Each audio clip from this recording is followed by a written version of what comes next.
With Champions League ended and Los Blancos obtained their 15th title as the European champions, that officially draws the closing ceremony for 23-24 season. But comes the whole new exciting transfer rumour coming all around the news. Besides, there are already a number of rumours confirm certain players joining clubs like free agent Tosin joined Chelsea, Ross Barkley joined Aston Villa, and rather biggest news today was Mbappe joining newly crowned European champion Real Madrid. That comes down to Man United. While with the joining of Sergin in the ownership, in the movement in terms of future plans still looks dim at best, with the infamous rumour of second Eric Ten Hag before the FA Cup final proven to be false, and Eric Ten Hag won the FA Cup, make things all the more interesting. Yet till today, Man United internally still making evaluation on the performance by Eric Ten Hag, had us really thinking, are we going through another Glazer in disguise of Ineos? It looks utterly similarly bad. Moving away from all the negativity, Man United have often been linked with one of the highly rated names to solve the winger issue. That name is none other than Michael Olise. So in this video, we will have a look the background, strength and weakness of Olise, combining with the final question, is he the right signing for Man United? In case you didn't know, what is up ladies and gentlemen, I am Marvin, codename CM. Welcome to the Code United channel once again. If you in any shape or form stumble into this channel and somehow someway like this kind of content, do please like, share and subscribe to this channel, as each of your precious subscription will be a massive motivation for me to upload new content. And don't forget to ring the notification bell for every new upload. With that said, let's get straight into the video. Michael Epove Olise, born in Hammersmith, London, England, 12 of December 2001, making 23-year-old this year. Before making his name for himself, Olise has stints with Chelsea and Man City before being inducted into the Readings Academy in 2018. He made his debut for Readings against Leeds United in March 2019, coming off the bench in a 3-0 defeat by impressing the then manager Jose Gomez, enough to see him handed a 3-year contract in July. In the 2019-20 season, Olise continued to be integrated into the first team squad, making 5 league appearances until February before nailing down a place in the starting 11 and featuring in each of final 14 games during the run-in. After his debut in 2019 and in introduction in a more regular first team football the following season, Olise quickly became a key part of a Reading side that were an early pace setter in the 2021 championship season, winning 7 of their first 8 games before narrowly missing out on the playoffs at the end of season. Olise started in a blistering form, scoring his first goal for the club against Barnsley in the second game of the season, recording a goal and 2 assists in his opening 3 games. He went on to feature 46 times throughout the campaign, scoring 7 goals and contributed 12 assists. His effort including a stunning 89-minute winner against Queen's Park Rangers on his 19th birthday. His exploits were recognized as he was named the EFL Young Player of the Year, capping a remarkable first full season of the first team football. On 8th of July 2021, under such achievement, Olise signed a 5-year deal with the Premier League side champ Crystal Palace after they had activated his £8.37 million release clause. In the red-blue shirt, Olise further made his name from an exciting player to a sought-after player across Premier League, especially big teams. Olise in the 22-23 season see himself achieve double-digit in assists, while scored 2 spectacular goals, and coming last season, although he had numerous injuries limited his appearance to just 19 matches, he still managed to obtain 10 goals and 6 assists, including a man of the match performance, scoring a brace against Man United.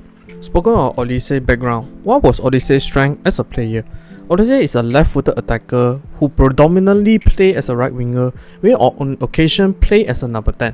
He is confident and creative, capable of carrying the ball forward, dribbling through traffic, and delivering penetrative yet delicate passes and crosses, also even going the goal for himself. Olise's strength can be separated into 2 major categories. First is his creativity in terms of chance creation and goal scoring action as an attacker. Second was his versatility as an attacker. Starting with creativity, often operating from the right, as a left footer, Olise primarily looks to cut inside and delivering bending, dropping crosses to teammates, attacking the center, or more commonly the far side of the penalty area. However, instead of typical inverted winger that stop around the edge of penalty box, Olise likes to drift more into the byline, attract attention of the defenders, particularly the fullbacks. Then uses his impressive ability to lift the ball over the closest opponent with enough topspin to work with the ball into the runners. His disguise on the ball, allied to a drop of his shoulder, makes it difficult for his direct opponent to predict when it comes to he choosing to cut inside or even deliver crosses. This gives him a momentary space to deliver in-swing crosses.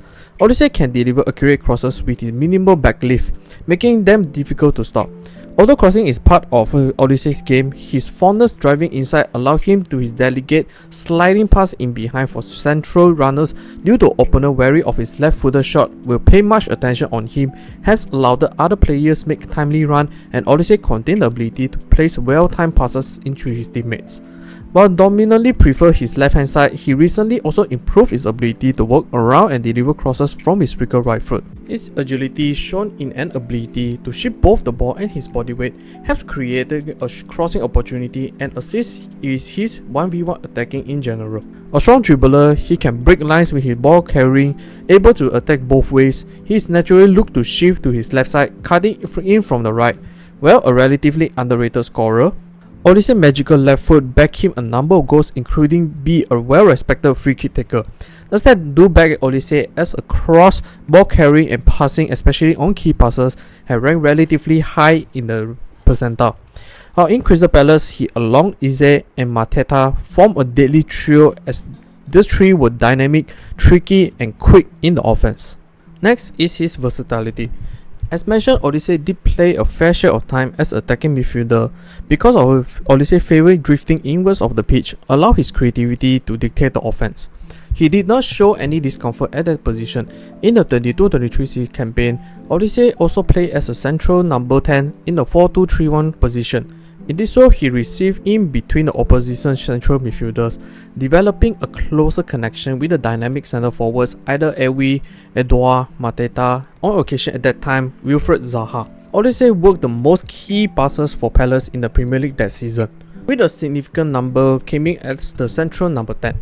Usually Olise received between the lines, other forwards either move close towards him or around him, create a confusion or distraction for the defenders due to the blistering pace of Olise or Zaha. Olise able to have spaces in the world to operate at zone 14.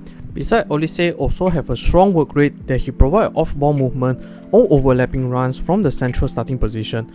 Working or rotating around the inverted wingers, he could still attack against the opposition fullbacks despite starting as a central 10. Of course, Olise did have his weakness, as his weakness was he is not the best in counter-pressing or the physical threats.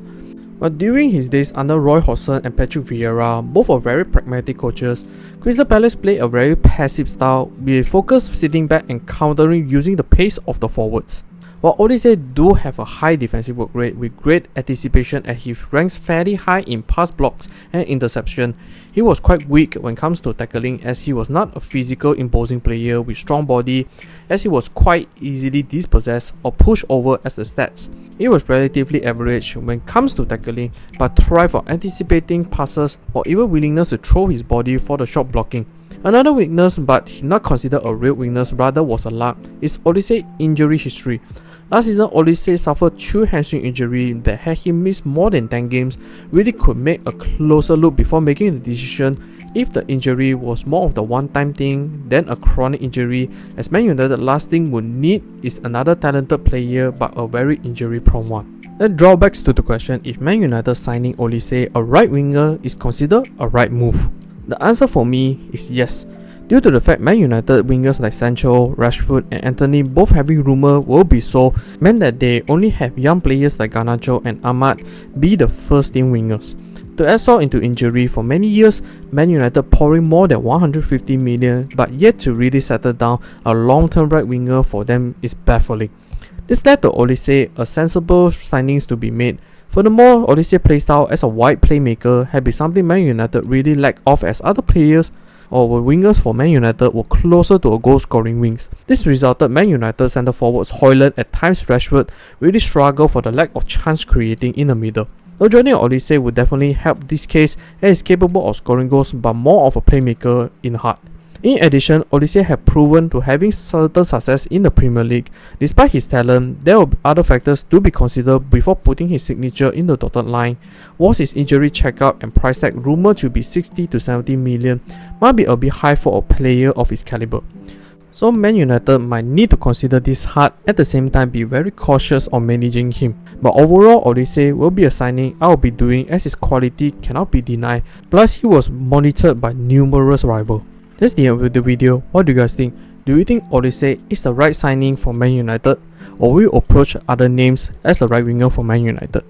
Comment down below so that we can have a discussion. Hope you enjoyed this video. I will see you all in the next one.